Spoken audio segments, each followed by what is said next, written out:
I live in rural Arkansas. And if you don't understand why people in rural Arkansas or rural America vote Republican, it's because of fear and jealousy. Jealousy that somebody has it better than they do, that they work their asses off, and most of them do. More education, because the education here is at the bottom of the tier. Maternal mortality, low. Education, low. Quality of living, low. Infrastructure, super low. There's no industry, there's no hope for these young kids in rural Arkansas to have a job. We had a chance to vote Chris Jones, an actual rocket scientist like myself who was educated and had a plan to bring jobs and infrastructure to Arkansas.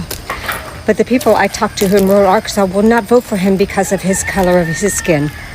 And they weren't nice when they described the color of his skin. So they voted for a sycophant, Sarah Huckabee Sanders, who is treating this like her personal money bank.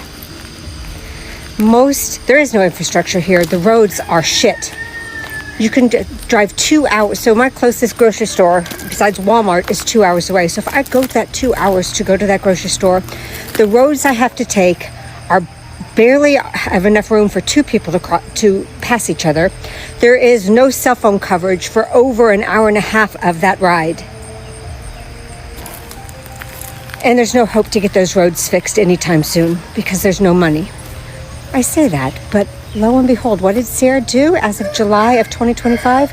She has loaned and bought $55 million worth of Israeli bonds. So she's loaned Israel $55 million with a catch to give them $100 more million by the end of the year. When her people are fucking starving, they have no medical care. Hell, most teenage girls here are living at home pregnant with their moms. And they're living at home with their moms and their boyfriends. Because that's how rural America lives. There's nothing for these kids to look forward to.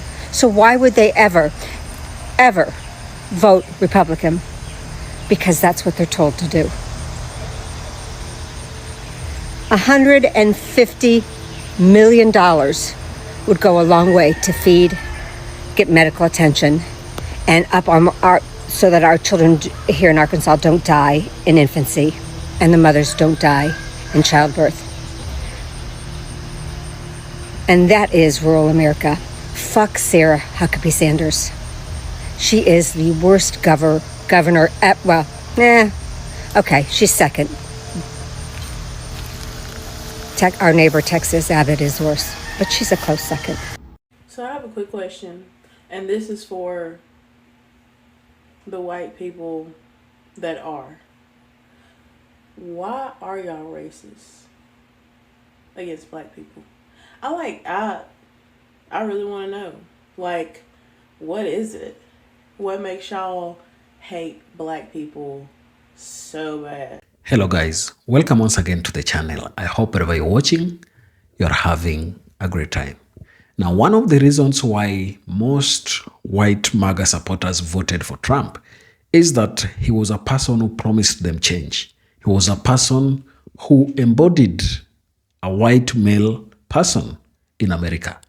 They voted for him because he was white, and they voted to perpetuate and entrench white supremacy. And right now, everything is not working for them. They are coming out to just say that we voted for white supremacy and white supremacy has costed us.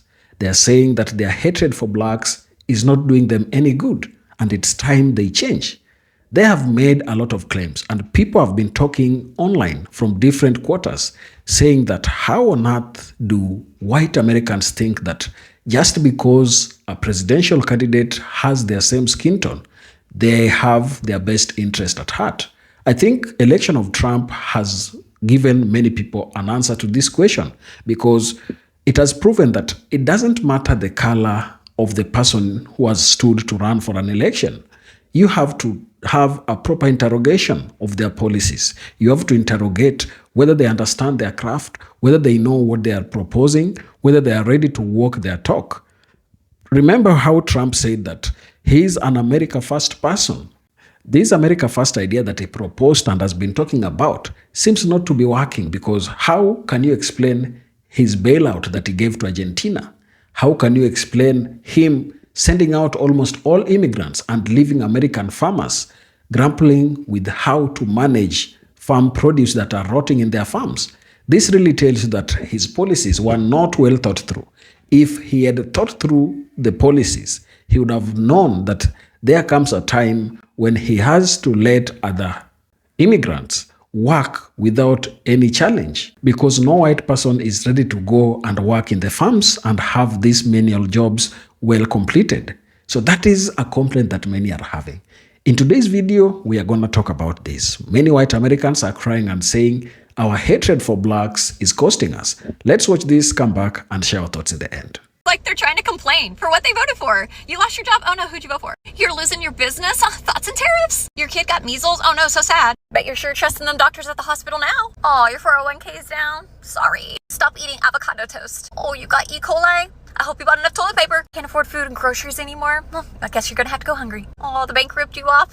Stuff it. You're losing your health care?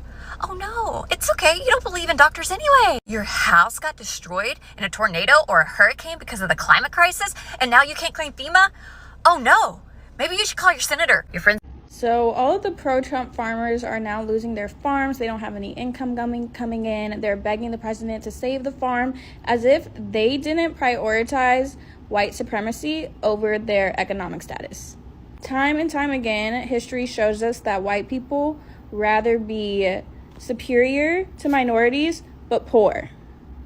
Once America was industrialized, slavery was not economically beneficial for America, for the South. The South was very behind compared to the North.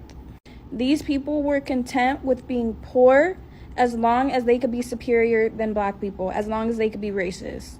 And now we see the same thing happening today. You people voted for racism, and now you're broke. Republicans be like, oh, so you hate America? Yes. Yes, bro. I hate police brutality. I hate mass incarceration. I hate racism. I hate school shootings. I hate the way that we are living in the largest wealth gap in American history.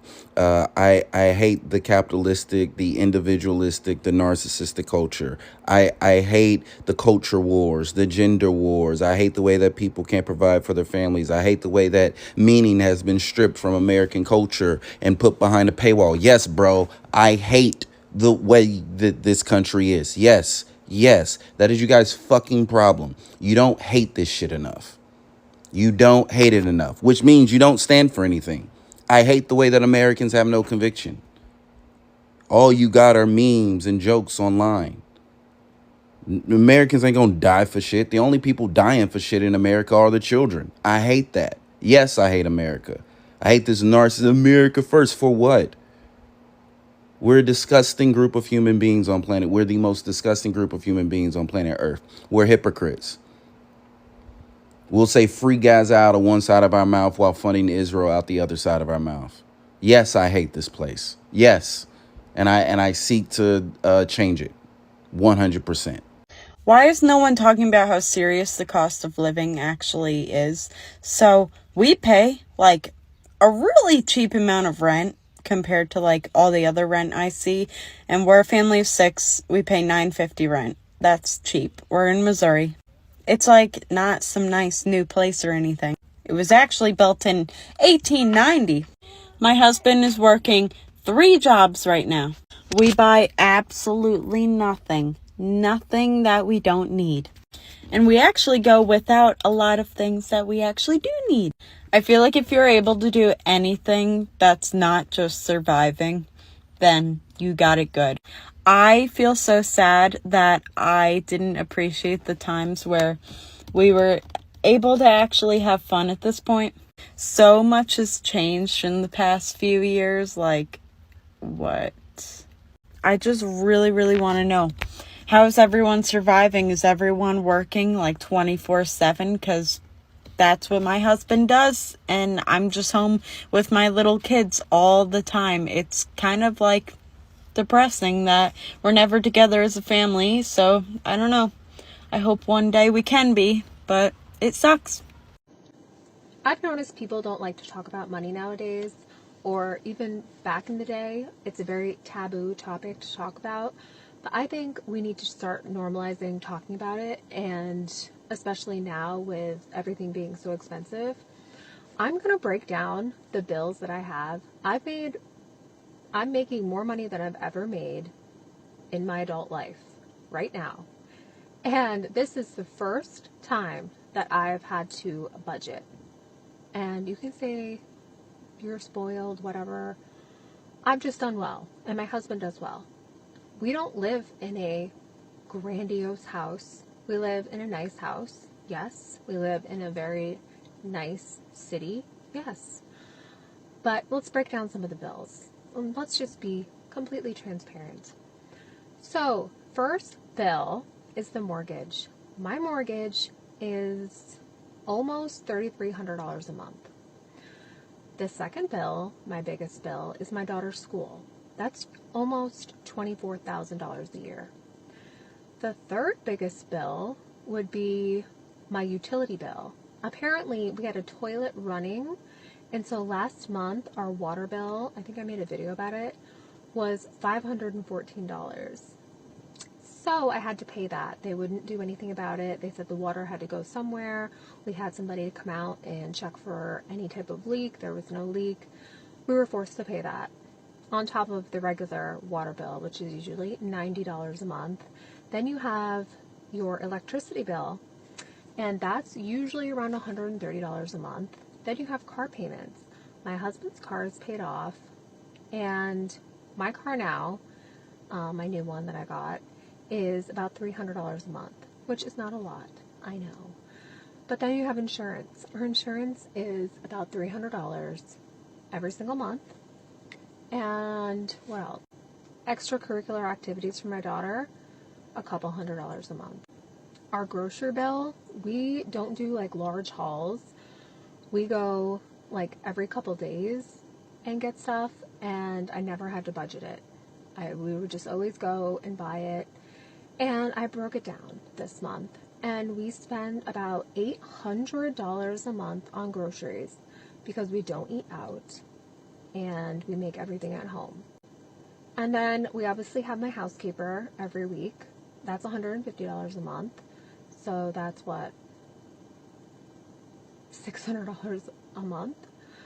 And then my dog gets groomed every 6 weeks. That's another $100. And that's not even including any of the extra things like shopping, whatever. And I don't even buy clothes full price. I thrift most things. And I don't get my nails done. I don't get my hair done. I don't do spray tan. I don't do lashes. Yes, I do Botox. That's it. I don't buy makeup. All my makeup is sent to me for free. Yes. And I don't know how families are dealing with the cost of living. It is scary. And like I said, my husband and I do well. I'm not going to go into exactly how much we make because I think that's a little bit too much. But those are our bills. And this is the first month that, we are going to be like paycheck to paycheck. And I've never been like that my entire life. And I'm worried. I'm legitimately worried. Usually everything just gets automatically taken out of our account on automatic payment. This time, I'm like looking at my account and it's going to be close by the end of the month. And then credit cards, I put everything on credit cards, but I always pay them off in full at the end of the month. I will not pay a dime of interest. But this month, I'm not sure if I'm going to be able to. Depends on how big my commission check's going to be. And I never had to live like this before. I don't get it. My husband and I are both making more money than we've ever made. Why? I don't know how it freaks me out to think about how other families live. Like, should I just move? Should we move to, like, West Virginia and just get, like, a nice big house? And all our expenses would be, like, lowered. Oh, property tax, $12,000 a year. You guys, it goes on and on and on and on and on. And I'm nervous this month. Hi, fun fact, poor people are real. They're not just like a fable or a myth that people tell you about so that you like stay at your job because you're scared of becoming them. Poor people are real. They're real, and I am one of them, and my whole family is poor. And it's so confusing to me that people think that like it's poor people's fault that they're poor. What poor life decisions do you think that like I have made? I'm really interested. Because I like went to college, I have a bachelor's degree, I worked all throughout college, so I have very little loans. I've worked for my entire life. Despite how hard I have worked, I can't find a job right now. I am not kidding you. I have applied, everybody's like, oh, you just don't want to do fast food. I have applied to fast food, okay? I have applied to everything. I am telling you, I tried to do DoorDash. They're not taking new Dashers right now. Neither is Grubhub, Uber Eats, Instacart, Shipped. It is not my fault that I am poor. The year that I made $30,000, I was working the highest paying jobs in my area, which were mental health jobs. Literally the highest paying jobs I could get. I was not concerned about what the job was, just the money, and that's how much I made. Like, there is nothing wrong with my life choices. If anything, I would say, like, when you think about, like, oh, you should have done this so you weren't poor, I have done all of those things. Genuinely, like, for the most part, it is not poor people's fault that they're poor. If you have any advice for me that I have not already done, things I haven't already done, go ahead. But like, I cannot think of any poor decisions in my life that I have made that made me poor, or like poor decisions that my family made that made them poor. Y'all, MAGA is cracking. And I think it's because people are bullying them back. They're being told, you can't celebrate Cinco de Mayo. Not even a margarita.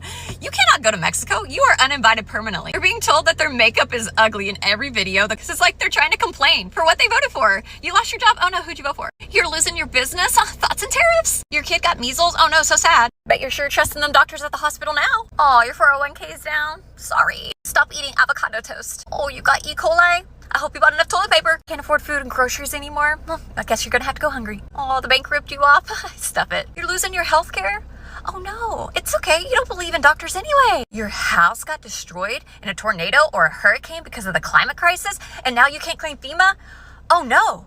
Maybe you should call your senator. Your friends no longer like you or invite you places. I guess you're just gonna have to find new friends. You can't get a student loan because FAFSA is down. I guess you're gonna just have to skip college. Your coworker got disappeared by ICE. I guess they were real people after all and not all criminals. You can't pay the mortgage on your Airbnb because there's no tourism now. Oh, that's just so sad. Your kids don't talk to you anymore because you voted against their interest. Boundaries hurt, I guess. You didn't get your Christmas bonus because the company had to stock up ahead of tariffs.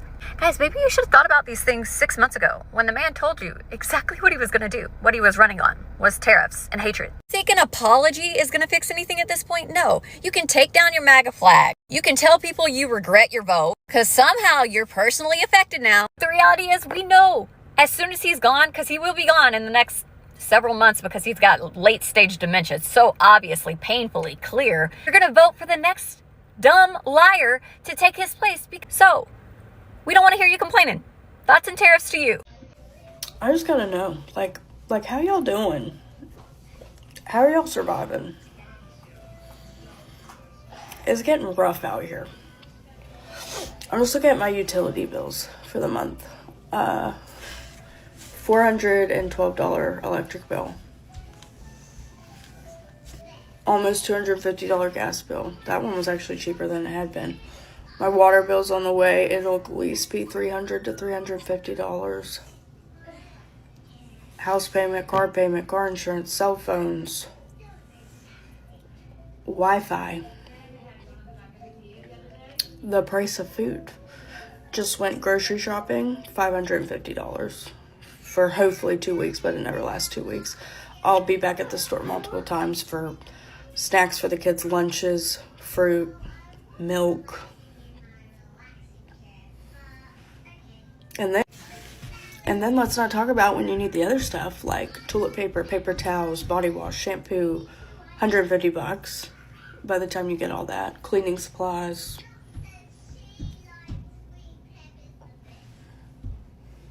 Your girl needs socks. Like, it's like not funny, but like laugh, or what else can we do? Like, something has got to change. This is BS. BS, man. I'm scared to death for when my kids are grown-ups. Like, it is struggling out here.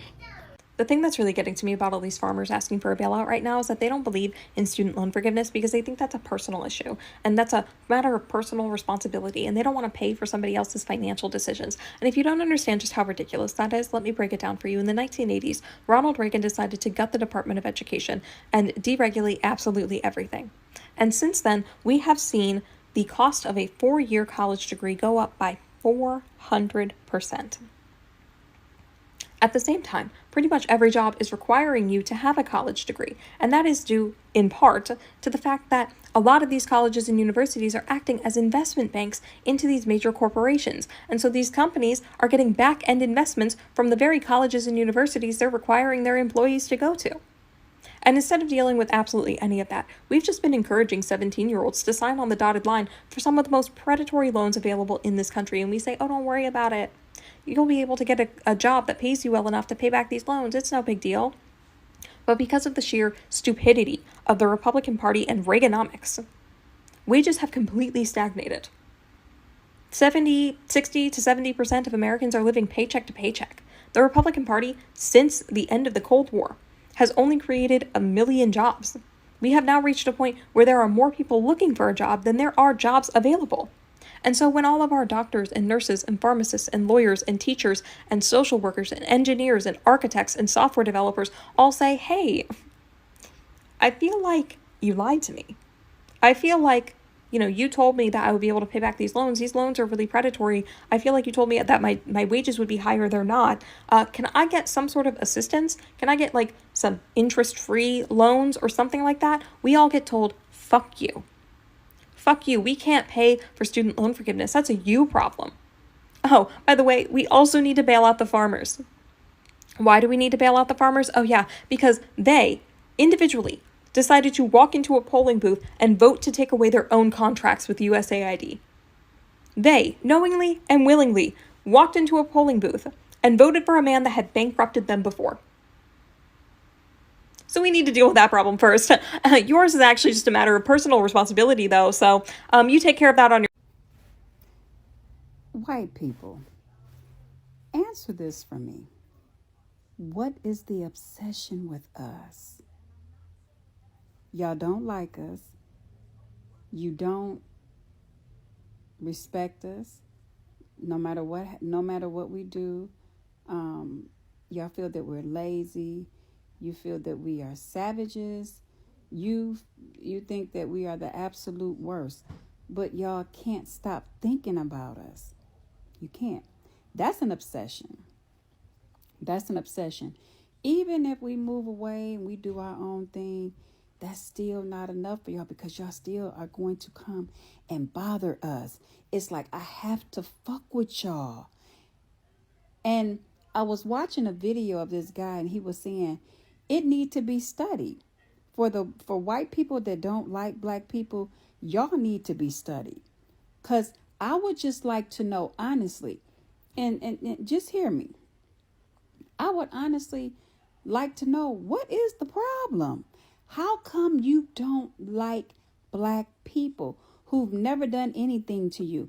See, this is what I'm saying. When y'all had our ancestors enslaved, y'all did the worst of the fucking worst. And then you tried to act like it wasn't that bad and forget about it and all of that. And because we are such forgiving people, okay, so we let it ride. Y'all still let the same shit. It never stopped. It was just quieted down. Now, because of everything that's going on, now it's out in the open. You got white people out here talking about let's start a civil war so we can go door to door to, clean the streets. Clean the streets of what? It's never going to be a white America. It's not. Black people built America. You may not want to hear that, but it's the truth. Let me tell you what black people did. So, we took care of your grounds. We cooked your food, took care of your kids, everything. We made y'all money, all of that. And I think what it is that y'all are trying to label us as lazy. No, y'all the lazy motherfuckers.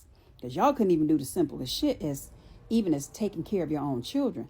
The mothers, their babies couldn't even suckle from them. Do you understand? Nothing. Black women had to do that. Black women cooked food. Not the white, black women. And if we're so low down, dirty, and hateful and all that, why the fuck do y'all want to be around? Why y'all keep fucking with us? Leave us alone. Just leave us alone. But it's like, you got to understand, for you to want to unalive somebody of color, understand how much hate you have to have in your fucking heart. Understand this. What goes around comes back around. And it may not be you, but it could be your children. It could be your family member, somebody close to you. But understand this. What goes around comes back around. What you put out into the universe, it comes back, whether it's positive or negative. But that's what I would like to know. Without you getting all in your feelings and being smart, just think about it. What is the problem? What's the problem? That's what I'd like to know. White folks with very little power. For them, it's just habit. I have been speaking more vocally on race and sort of documenting my deconstruction of the racism I was indoctrinated into as a child. And when I make those videos, there are 3 different kinds of comments I get, excluding the racist assholes because I just delete and block them. But from white folks, I generally get, oh my God, I never even thought about it like that. And from black folks, I usually either get, thank you for speaking out, or how can you not know this? Why are you shocked? We've been saying this forever. And that third response is 100% valid, and I completely respect it. You're right. I should know it. We all should know it. But it's that first response is the reason why I'm documenting this process I'm going through. Have been going through for years, but it's accelerating pretty quickly right now. Because us white folks are stuck in this loop of we don't know what we don't know. We were literally taught lies. So I'm just going to keep speaking truth. I think that is what they say a Fafa moment has caught up with them. How on earth would they vote for someone who has been clueless all his life and expect him to make proper changes that can affect the economy?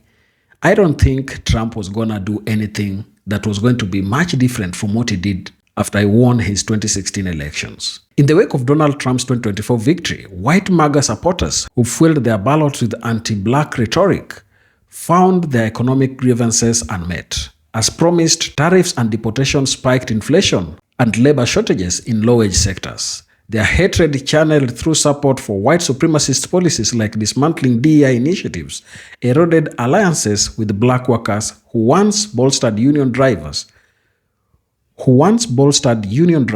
and community aid in Rust Belt towns, now reeling from high cost.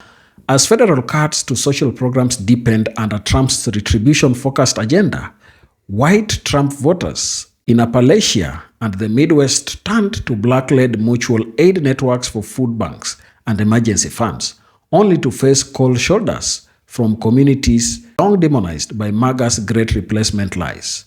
The irony stung. Ballots cast against woke equity now left them pleading at doors they had slammed shut with racial slurs.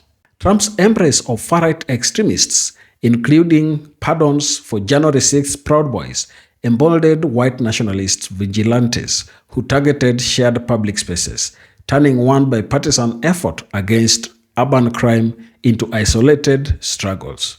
White MAGA families crying for neighborhood watches amid rising fentanyl deaths discovered black activists had withdrawn from joint patrols, their trust shattered by years of vilified Black Lives Matter chants. The hypocrisy peaked in southern states, where white supremacist voter suppression laws, cheered by MAGA at the polls, backfired by gutting local elections and slashing services like rural broadband. Desperate for help from black congressional aides and civil rights lawyers to navigate the fallout, these supporters encountered resolute silence, a direct cost of prioritizing racial dominance over collective survival. Ultimately, the 2024 elections, white supremacist surge isolated MAGA base in a fractured nation, where their hatred fortified the interracial solidarity needed to combat corporate greed and climate disasters. Cries for black solidarity rang hollow against the echo of their own divisive cheers, leaving them to bear the full weight of a victory that prioritized grievance over gain. And I think they have learned their lessons, and I think also that that is not enough. They have spent years vilifying black activists, thinking that black people were being given undeserved attention.